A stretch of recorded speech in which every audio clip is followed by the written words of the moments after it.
Brastemp Luxo todo mundo já conhece.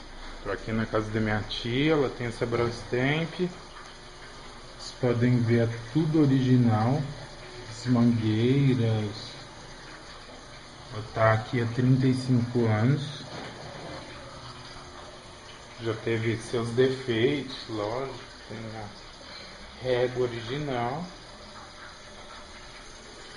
E hoje eu vou filmá-la, mas de uma maneira diferente.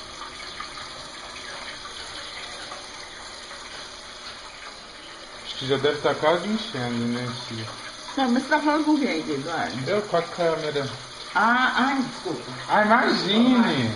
Imagine.